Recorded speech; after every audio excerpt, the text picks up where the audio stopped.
അപ്പോൾ ഇപ്പം ഗ്രാമത്തിലോട്ട് പോകുമ്പോഴത്തേക്ക് ഈ ഗ്രാമത്തിലുള്ള ആൾക്കാർക്ക് ഇത് ഉൾക്കൊള്ളാൻ സാധിക്കുന്നുണ്ടോ? എങ്ങനെയാണ് നിങ്ങളുടെ ഇത് വരുന്നത് അവിടെ? So they are happy. For example outer area growth corridor വന്നു. ആഹാ. ആൾക്കാർ വോളണ്ടറി ചെയ്തല്ലേ ഭൂമി കൊടുക്കുന്നത്. ഓ, കാര്യം അവിടെ ഒരു ശരി. വികസനം വരണം. കാര്യം ഇന്നത്തെ കോമ്പൻസേഷൻ പാക്കേജസ് നല്ലതാ. ഉം.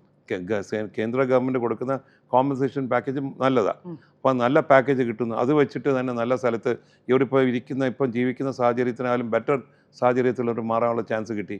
അതെ. They can move further out from there. ആഹാ. അപ്പോൾ ആൾക്കാർ റെഡിയാണ്. പണ്ട് ഡെവലപ്മെൻറ്റ് പറയുമ്പോൾ ആൾക്കാർ ഒബ്ജക്റ്റ് ചെയ്യും. അതെ. കാര്യം റോഡ് വന്നാലും ഒബ്ജക്റ്റ് ചെയ്യും. അതെ. ഇപ്പോൾ ആൾക്കാർ ഒബ്ജക്റ്റ് ചെയ്യുന്നില്ല. ആൾക്കാർക്ക് വേണ്ട ഒറ്റ കാര്യം ഒബ്ജക്റ്റ് ചെയ്യുന്നതും ബഹളം ഉണ്ടാക്കുന്നത് നമ്മളൊരു സ്ഥലം എടുത്താൽ കൃത്യമായിട്ട് പൈസ കൊടുക്കണം. കൊടുത്തിരിക്കണം. അതെ. ഇപ്പോൾ എത്രയോ നാളായിട്ട് ഇത് കെട്ടി നിർത്തി അവിടെ കാണുന്ന ആൾക്കാരുടെ സ്ഥലം എടുത്ത് കുട്ടികളെ കെട്ടിച്ചയക്കാൻ പറ്റുന്നില്ല, അതെ. കുട്ടികളെ പഠിപ്പിക്കാൻ പറ്റുന്നില്ല, ഇവരെ വീട് വാങ്ങിക്കാനോ വസ്തു വിൽക്കാൻ വാങ്ങിക്കാൻ ആൾക്കാർ വരില്ല. അതെ. കാര്യം ഇത് അക്വിസിഷൻ കിടക്കുക.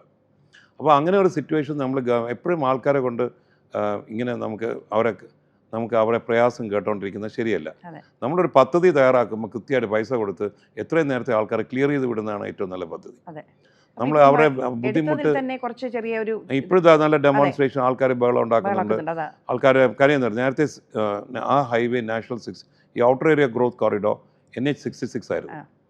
ഇപ്പോൾ പുതിയ ഇത് വന്നപ്പോൾ അത് 866 ആയി. അവൻ നോട്ടിഫിക്കേഷൻ മാറി. അവൻ നോട്ടിഫിക്കേഷൻ മാറുമ്പോൾ റീനോട്ടിഫൈ ചെയ്യണം. അപ്പോൾ അവിടെ ഉള്ള ആൾക്കാരെ ഇത്രയും നാൾ കാത്തിരുന്നു. അവർക്ക് പൈസ കൊടുക്കണം. പൈസ കൊടുത്ത് നിങ്ങൾ റീനോട്ടിഫൈ ചെയ്യുകയോ ചെയ്യാതിരിക്കുകയൊക്കെ ചെയ്തോ. But why are you making them the scape got?